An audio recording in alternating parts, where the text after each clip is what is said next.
ಇನ್ನು ಹಾಸನ ಸಮಾವೇಶ ಯಶಸ್ವಿಯಾಗಿದ್ದು ಅದೇ ಉತ್ಸಾಹದಲ್ಲಿ ದಳಪತಿಗಳಿದ್ದಾರೆ. ಹೊಸ ಉತ್ಸಾಹ ಬಂದಿದೆ ದಳಪತಿಗಳಲ್ಲಿ. ರಾಜ್ಯದ ಬೇರೆ ಬೇರೆ ಕಡೆಗಳಲ್ಲಿ ಸಮಾವೇಶ ಮಾಡೋದಕ್ಕೆ ಜೆಡಿಎಸ್ ಪ್ಲಾನ್ ಮಾಡಿಕೊಂಡಿದೆ.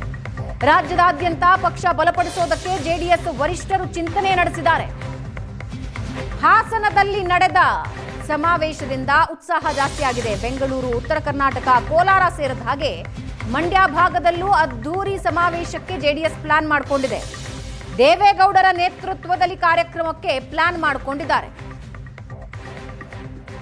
ಜಿಲ್ಲಾ ಪಂಚಾಯತ್, ತಾಲೂಕು ಪಂಚಾಯತ್ ಚುನಾವಣೆಗಳಲ್ಲಿ ಹೆಚ್ಚಿನ ಸ್ಥಾನ ಪಡ್ಕೊಳ್ಬೇಕು, ಸಮಾವೇಶದ ಮೂಲಕ ಪಕ್ಷ ಬಲಗೊಳಿಸಬೇಕು ಅಂತ ಜೆಡಿಎಸ್ ಪ್ಲಾನ್ ಮಾಡಿಕೊಂಡಿದೆ. ಸಮಾವೇಶ ಯಶಸ್ವಿಗೊಳಿಸೋದಕ್ಕೆ ಹಲವು ನಾಯಕರಿಗೆ ಜವಾಬ್ದಾರಿ ಕೊಟ್ಟಿದ್ದಾರೆ.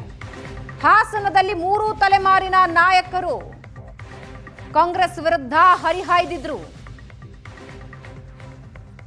ಅದೇ ಸಮಾವೇಶ ಒಂದು ಹೊಸ ಉತ್ಸಾಹ ತುಂಬಿತು ಜೆಡಿಎಸ್ಗೆ. ಈಗ ಮುಂದಿನ ಸಮಾವೇಶಗಳ ಪ್ಲಾನ್ ಮಾಡ್ಕೊಳ್ತಾ ಇದ್ದಾರೆ. ಬೆಂಗಳೂರು, ಉತ್ತರ ಕರ್ನಾಟಕ, ಕೋಲಾರ ಭಾಗ ಸೇರಿದಂತೆ ಹಲವೆಡೆ ದೇವೇಗೌಡರ ನೇತೃತ್ವದಲ್ಲಿ ಸಮಾವೇಶಕ್ಕೆ ರೆಡಿಯಾಗಿದ್ದಾರೆ.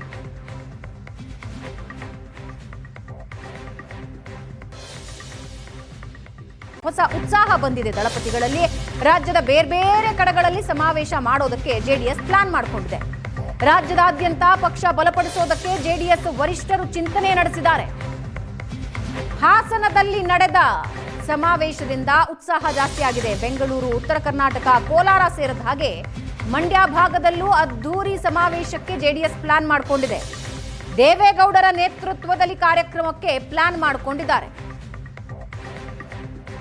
ಜಿಲ್ಲಾ ಪಂಚಾಯತ್, ತಾಲೂಕು ಪಂಚಾಯತ್ ಚುನಾವಣೆಗಳಲ್ಲಿ ಹೆಚ್ಚಿನ ಸ್ಥಾನ ಪಡ್ಕೊಳ್ಬೇಕು, ಸಮಾವೇಶದ ಮೂಲಕ ಪಕ್ಷ ಬಲಗೊಳಿಸಬೇಕು ಅಂತ ಜೆಡಿಎಸ್ ಪ್ಲಾನ್ ಮಾಡಿಕೊಂಡಿದೆ. ಸಮಾವೇಶ ಯಶಸ್ವಿಗೊಳಿಸೋದಕ್ಕೆ ಹಲವು ನಾಯಕರಿಗೆ ಜವಾಬ್ದಾರಿ ಕೊಟ್ಟಿದ್ದಾರೆ.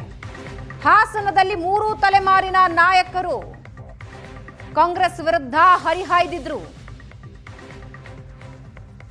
ಅದೇ ಸಮಾವೇಶ ಒಂದು ಹೊಸ ಉತ್ಸಾಹ ತುಂಬಿತು ಜೆಡಿಎಸ್ಗೆ. ಈಗ ಮುಂದಿನ ಸಮಾವೇಶಗಳ ಪ್ಲಾನ್ ಮಾಡ್ಕೊಳ್ತಾ ಇದ್ದಾರೆ. ಬೆಂಗಳೂರು, ಉತ್ತರ ಕರ್ನಾಟಕ, ಕೋಲಾರ ಭಾಗ ಸೇರಿದಂತೆ ಹಲವೆಡೆ ದೇವೇಗೌಡರ ನೇತೃತ್ವದಲ್ಲಿ ಸಮಾವೇಶಕ್ಕೆ ರೆಡಿಯಾಗಿದ್ದಾರೆ.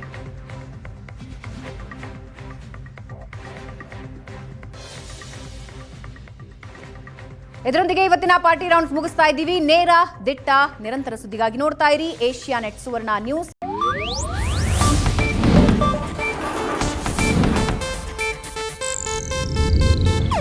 ಇದು ಏಷ್ಯಾನೆಟ್ ನ್ಯೂಸ್ ನೆಟ್ವರ್ಕ್ ಪ್ರಸ್ತುತಿ.